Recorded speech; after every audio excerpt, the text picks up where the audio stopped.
अथ श्री साई सच्चरित अध्याय 22. श्री गणेशाय नमः. श्री सरस्वत्यै नमः. श्री गुरुभ्यो नमः. श्री कुलदेवतायै नमः. श्री सीतारामचंद्राभ्यां नमः. श्री सद्गुरु साईनाथाय नमः. या अध्यायात बाबांनी भक्तांचं प्राण संकट कसं दूर केलं त्याच्या 2-3 गोष्टी, याशिवाय बाबांचा दृष्टिकोन की कुठलाही प्राणी तो क्रूर जरी असला तरी त्याच्यावर दयाच दाखवावी, कारण तो प्राणी जे काही करतो ते देवाच्या इच्छेनं करतो, तो स्वतःच्या बुद्धीनं वागत नाही. तेव्हा आपण त्याच्यावर दयाच दाखवावी. तो अगदी साप आणि विंचू असला तरी सुद्धा. हे बाबांनी भक्तांना किती समजावून सांगितलेलं आहे ते पहा. सुरुवातीला हेमाडपंथ वेदांत सांगतात. ते म्हणतात, हे गुरुराया साईनाथा, या जगाचा सर्वेसर्वा तूच आहेस. बाकी सर्व भास आहे. जेथे सर्व श्रुती शास्त्र पुराण तुझे वर्णन करताना थकली, तेथं मी तुझं यथार्थ वर्णन कसं करू शकणार. आता पहा, अंधार पडला की दोर सापासारखा दिसतो आणि उजेड पडला की त्याचं दोराचं स्वरूप उघड होतं. पण खरं तर अंधार उजेड हेही तूच आहेस, सर्प दोर हेही तूच आहेस, आणि होणारा भास हे सुद्धा तूच आहेस. अशा तऱ्हेने सर्व तू आहेस. ध्याता ध्येय ध्यान हे खरं तर तूच आहेस. त्यामुळे तुझ्याशिवाय काहीच दुसरं नाही याची माझी खात्री पटलेली आहे. तुझ्या पायी डोकं ठेवण्यातच आम्हा सर्वांची धन्यता आहे. ज्या पायातून गंगा यमुना प्रकट होऊन दासगणूंना दिसल्या आणि त्यांनी दासगणूंना गंगा स्नानाचं पुण्य दिलं, त्या तुझ्या पायाची महती किती वर्णावी. तुझ्या पायाचं नख सुद्धा चंद्रासारखं आहे. त्या नखाचं दर्शन म्हणजेच चंद्रदर्शन. आता पहा, अमावस्येनंतर शुक्ल पक्षाची सुरुवात होते तेव्हा प्रत्येकाला चंद्रदर्शनाची उत्सुकता होते व जो तो पश्चिमेकडे नजर लावून बसतो. त्यावेळी प्रत्येकजण मिळेल तिथून अगदी झाडाच्या बेचक्यातूनही चंद्र कसा दिसेल हेच पाहत असतो. तसंच तुझ्या पायाचं आहे. तुझा उजवा पाय डाव्या मांडीवर घेऊन त्याचा अंगठा डाव्या हातामध्ये घेतला आहे. त्या 2 बोटांच्या बेचक्यात अंगठ्याचे नख म्हणजे जणू चंद्रकोरच. भक्तांनी या नखावर जरी नजर ठेवली तर त्यांना चंद्रदर्शनाचं पुण्य मिळेल आणि तेच त्यांचा उद्धार करायला पुरे आहे. भक्तांना साई कधी मृदू, कधी कठोर, कधी संतापलेले दिसले, पण बाबांच्या जे जवळ आले त्यांचे संकट बाबांच्या कृपेने नष्ट झाले. एवढंच नव्हे तर त्यांना बाबांनी संकटाची चाहूल दिली आणि त्याचं निरसन हे स्वतःच केल्याचं सुद्धा जाणवून दिलं. या सर्वाचा परिणाम म्हणून शिर्डी हे पुण्यक्षेत्र झालं आणि गर्दी लोटू लागली. साईबाबांच्या भक्तात अर्थातच मग अनुग्रह मागणाऱ्यांची खूपच गर्दी झाली आणि बाबांनी अनेक रूपाने त्यांना अनेक तऱ्हेने अनुभव दिले. कधी ते ज्ञानसंपन्न दिसत, कधी ते शांत असत, कधी रागावलेले दिसत, परंतु या सर्वातून त्यांचा उद्देश मात्र भक्तांचं कल्याण साधायचा असे. एक वेळ मोठेत वारा साठवता येईल, पण बाबांचे चमत्कार मोजणे आणि समजावून सांगणे हे अशक्य आहे. आता आपण काही गोष्टी पाहू. पहिली कथा.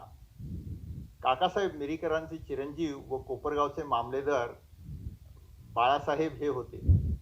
ते एकदा चिखलीच्या दौऱ्यावर जाताना शिर्डीला आले व बाबांचा आशीर्वाद घेऊन पुढे जायचे त्यांच्या मनात होते.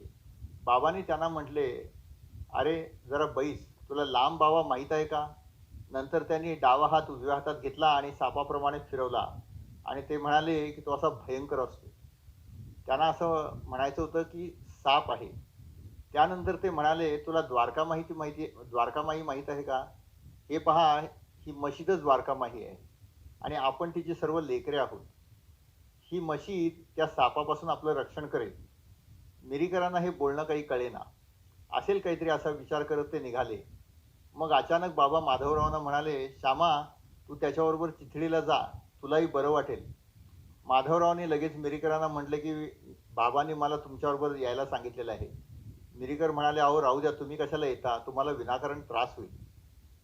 पण त्यांना हेही लक्षात आले की बाबांचं बोलणं कधीही व्यर्थ नसतं आणि बाबा जेव्हा श्यामाला घेऊन जा म्हणतात याचा अर्थ श्यामाची नक्की गरज आहे. मग ते म्हणाले की ठीक आहे तुम्ही पण चला. मग माधवराव म्हणाले की आता मी पुन्हा बाबांची आज्ञा घेतो कारण तुम्ही नको म्हणालात. आणि म्हणून त्यांनी बाबांना म्हटलं की ते बोलवतायत. मग बाबा म्हणाले ठीक आहे तो बोलवतोय तर तू जा. मग ते दोघेही निघाले. आणि मग ते पोचल्यानंतर त्यांना कळलं की ज्या कामासाठी ते पोचले होते ते सरकारी अधिकारी न आल्यानं काम काही होऊ शकणार नाही. मग त्यांची व्यवस्था मारुतीच्या देवळात केली होती, तिथं ते दोघेही गेले. संध्याकाळी थोड्याफार गप्पा करून ते वर्तमानपत्र वाचू लागले आणि कुठून कुणास ठाऊक एक साप तिथे आला आणि मिरीकरांच्या उपरण्यावर चढला. मिरीकरांचं पूर्ण लक्ष वर्तमानपत्रात असल्यानं त्यांना तो साप चढल्याचं सुद्धा कळलं नाही. पण तो सुरसूर जो आवाज आला त्यांना पट्टेवाल्याला शंका आली आणि त्यानं बत्तीचा उजेड त्यांच्याकडे नेला.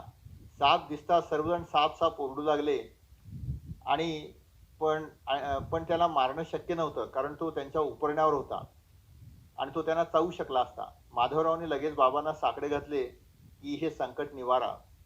सुदैवानं तो साप हळूहळू उतरला आणि मग सर्वांनी त्याला मारून टाकलं.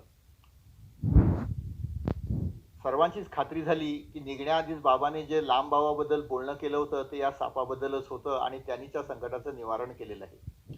असाच दुसरा दृष्टांत श्री बुटी यांना झाला. नाना डेंगळे नावाचे एक मोठे ज्योतिषी त्यांना भेटले व म्हणाले की आजचा दिवस तुमच्यासाठी अशुभ आहे, तुम्हाला गंडांतर आहे, स्वतःला जपा. अर्थातच बुटीसाहेब खूप घाबरले.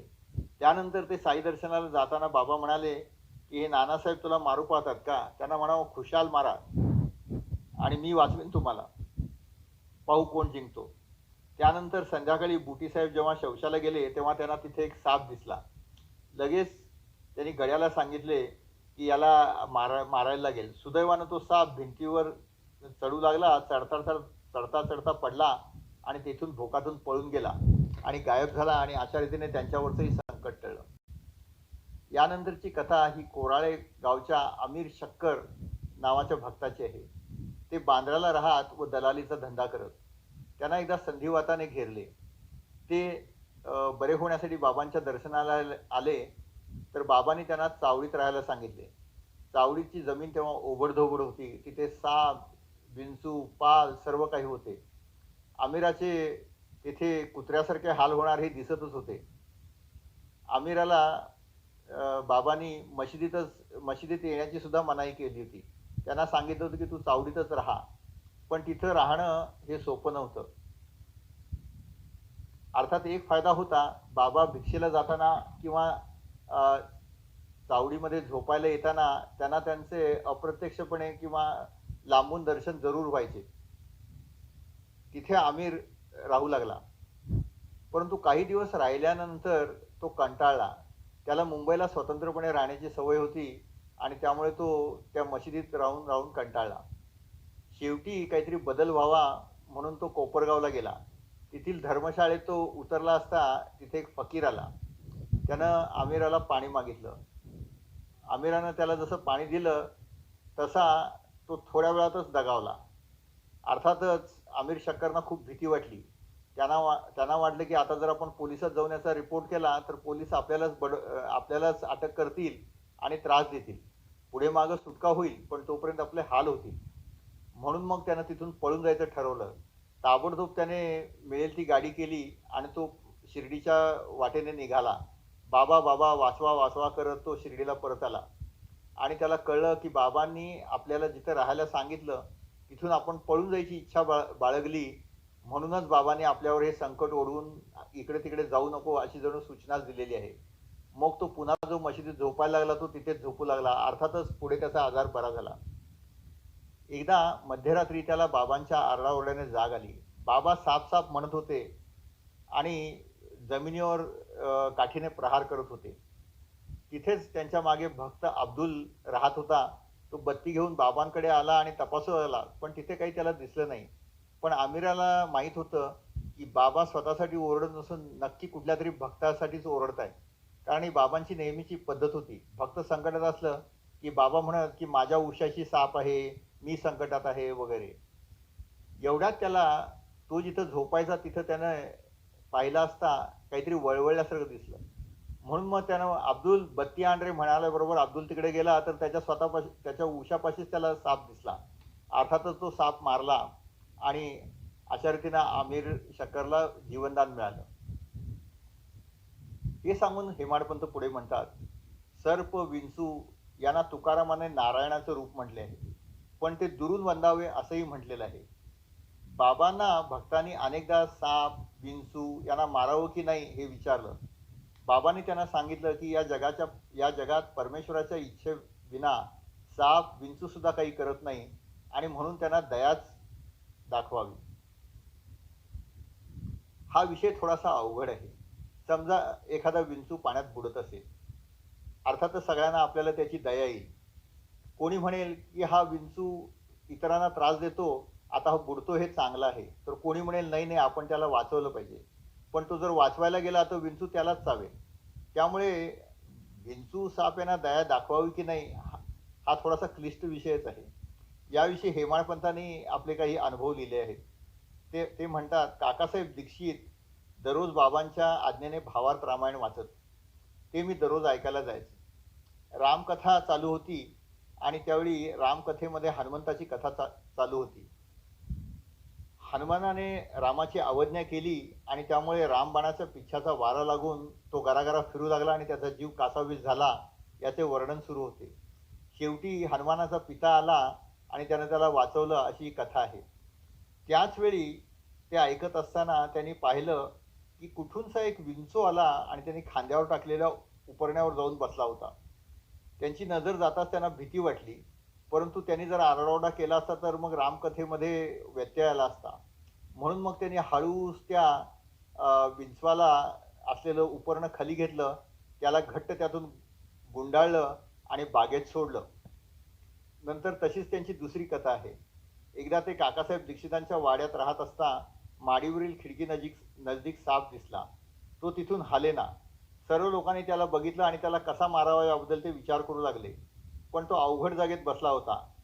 सुदैवानं बाबांच्या दयेने तो तिथल्याच एका चौकटीच्या छिद्रातून गेला आणि त्याला मारण्याचं कारण उरलं नाही.